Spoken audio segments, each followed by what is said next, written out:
कभी आपने लोगों को सड़क किनारे चुक्कू मुक्कू बैठ करके नमक और मिर्चे के साथ दारू का आनंद उठाते देखा है?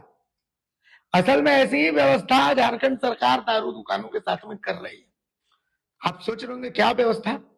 देखिए, आप दारू तो खरीद लेते हैं लेकिन दारू पीने की जगह आपको नहीं मिलती। सड़क किनारे पीजिएगा तो टेंशन होती है कि भाई घर वाले ने देख लिया, आस पड़ोसियों ने देख लिया तो बोलेंगे ये तो शराबी निकला। तो ऐसी स्थिति का इंतजाम सुना है कि झारखंड सरकार अपनी नई उत्पाद नीति में आपके लिए कर दे रही है। क्या व्यवस्था कर रही है? देखिए, मेरे कैमरा पर्सन भी बहुत ध्यान लगा करके सुन रहे हैं कि क्या व्यवस्था बन रही है। तो व्यवस्था हम आपको बता देते हैं, टेंशन मत लीजिए। व्यवस्था यह है, सूत्रों का कहना है कि झारखंड सरकार दारू दुकानों के साथ साथ वहां पर अहातों का निर्माण भी करवा रही है। मतलब जो दारू दुकान चलाएंगे वही अहाते का निर्माण करेंगे।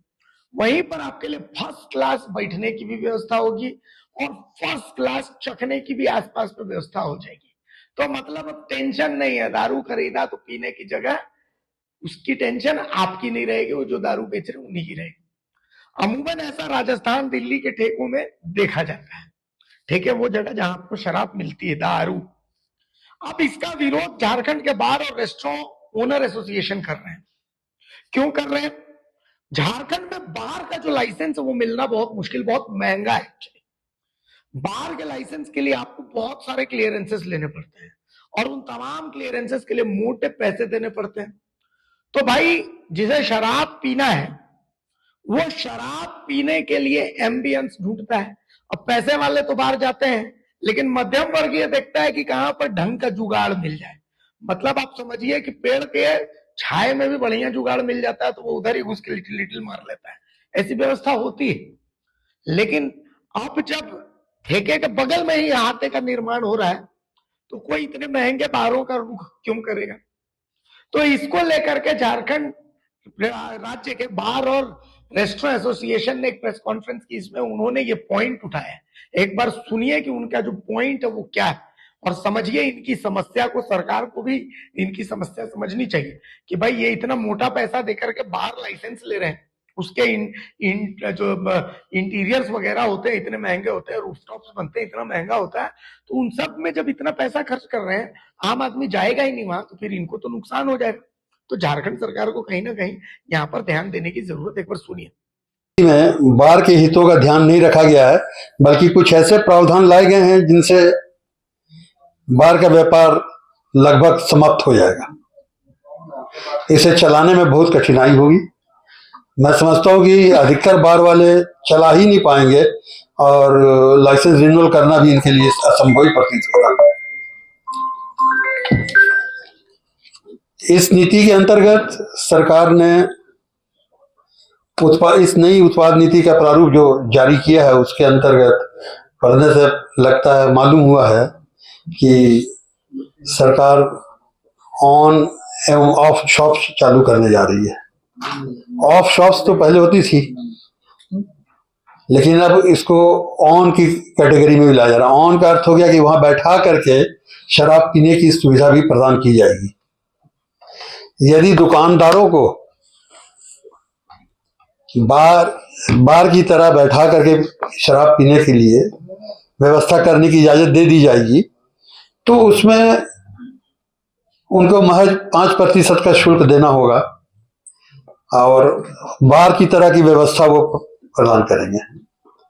मॉडल शॉप्स का जो प्रावधान किया गया है उसमें जो स्पष्ट किया है कि प्रसाधन की सुविधा एवं किचन की सुविधा दोनों चाहिए। यानी इस तरह पूरी बार के साथ प्रतियोगिता में वो आ जाएंगे बिना किसी तरह का लाइसेंस फीस दिए। 5% शुल्क जमा करके वो करेंगे और वहां पर उन्हें अत्यधिक कम मूल्य पर और अत्यधिक सुविधाजनक हाल में मिलेगी, शराब मिलेगी। तो इस स्थिति में हम लोग बार को कैसे चलाएंगे? बार का मतलब होता है कि लोग शराब कम पिए, मनोरंजन अधिक करे, थकावट दूर करे और भोजन करे, स्वास्थ्य पर प्रतिकूल प्रभाव न पड़े। अगर सरकार केवल रेवेन्यू को ध्यान में रखते हुए ये सब नीति ला रही है कि हमारा राजस्व संग्रहण होगा। इसका मतलब है कि अब सरकार शराब की बिक्री को प्रोत्साहित करना चाहती है, शराबियों को ज्यादा गिनती बनाना चाहती है। एक और मुद्दा जो इस प्रेस कॉन्फ्रेंस में उठा वो है कोटा का सिस्टम। आपको पता भी होगा नहीं होगा कि झारखंड में जो बार है उनके लिए कोटा है। आप सोच रहे हो कोटा क्या? इनको एक निश्चित अमाउंट ऑफ जो शराब है वो बेचनी ही बेचनी है, वो आपको खरीदना ही पड़ेगा किसी भी हाल में। आपके पास वो शराब बिके या न बिके उससे सरकार को मतलब नहीं है, लेकिन आपको ये निश्चित अमाउंट ऑफ शराब खरीदनी है। तो उन्होंने जो bar and restaurant association, owner association, वो कह रहे हैं कि भाई आपके पास जो है अहाता दे रहे हैं, वहां पर लोग पी लेंगे, हमारे पास कोई आएगा नहीं, ऊपर से कोटा सिस्टम भी आपने रखा है, तो हम कैसे जिएंगे? तो इससे बेहतर तो फिर हम बार और रेस्टोरेंट बंद कर देते हैं। इसको लेकर के भी उन्होंने क्या कुछ कहा, एक बार सुन लीजिए। अगर पिछले साल सरकार ने वहां की नीति अपनाई थी कि वहां कोटा है, आपको कोटा से बेचना होगा, नतीजा क्या हुआ? छत्तीसगढ़ की नीति तो फेल हो गई, सरकार ने अपने नियंत्रण में लिया, रेवेन्यू उतना नहीं आ पाया, नुकसान भी हुआ।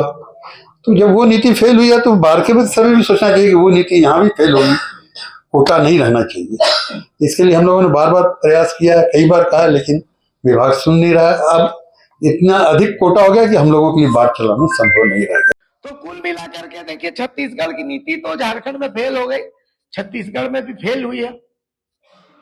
एक और बहुत इंटरेस्टिंग चीज आपको अब बताने जा रहा हूं। असल में दो चीजों को लेकर के हमने ये खबर बनाई है। दूसरी चीज है, आप मेरे बगल में ये बोर्ड देख रहे हैं, बैड मंकी। बैड मंकी एक बियर का ब्रांड है जिसका पोस्टर आपको रांची से बोकारो जाने में या बोकारो से धनबाद जाने के क्रम में दिख जाएगा। असल में ये बोकारो में बनती है, लेकिन झारखंड में और भी ब्रांड्स जो है वो ब्रांड्स मिलते क्यों नहीं है? कभी सोचा आपने? मतलब जो दिल्ली में, बिहार में जो ब्रांड्स मिलते हैं अच्छे अच्छे ब्रांड्स, वो ब्रांड्स नहीं मिलते, और ये बैड मंकी जबरदस्ती आप पर थोपी क्यों जाती है? कभी सोचिए, झारखंड सरकार को भी इसका जवाब सोचना चाहिए कि आखिर ये बैड मंकी झारखंड के लोगों पर क्यों थोपी जा रही है। आपको सिर्फ कुछ ब्रांड्स तक सीमित क्यों कर दिया जा रहा है और सारे ब्रांड झारखंड की दुकानों में क्यों नहीं मिल रहे? अगर आप शौकीन हैं, आप पीना थोड़ा थोड़ा लिटिल लिटिल चाहते हैं, तो ऐसी स्थिति में आपके पास बहुत ज्यादा ऑप्शंस झारखंड में नहीं है। जैसे पूरी सर्दी जो सबसे फेमस रम है, उस रम के लिए आपको तरसा दिया गया, उसी तरीके से अब गर्मियों में जो ब्रांडेड बियर है वो दुकान में नहीं मिलती, और ये जो थोपी हुई बियर है ये आपको मजबूरी में पीनी पड़ेगी। तो आखिर झारखंड वालों को ऑप्शनलेस क्यों किया जा रहा है? ये बिल्कुल उसी तरीके से है जैसे हमारे ऊपर जबरदस्ती थोपा जाता है कि भाई नरेंद्र मोदी के अलावा आपके पास पीएम ऑप्शन ही नहीं है। तो क्या हम इतने ऑप्शनलेस हैं कि मतलब दारू में भी हमारे पास कोई दूसरा ऑप्शन नहीं है? अरे भाई, पीने वालों को कम से कम ऑप्शन तो दो। ये बैड मन की जबरदस्ती क्यों थोपे जा रहे हो? और इसके पीछे एक बहुत बड़ा खेला है, उस खेले का खुलासा भी बहुत जल्दी हम करने वाले हैं।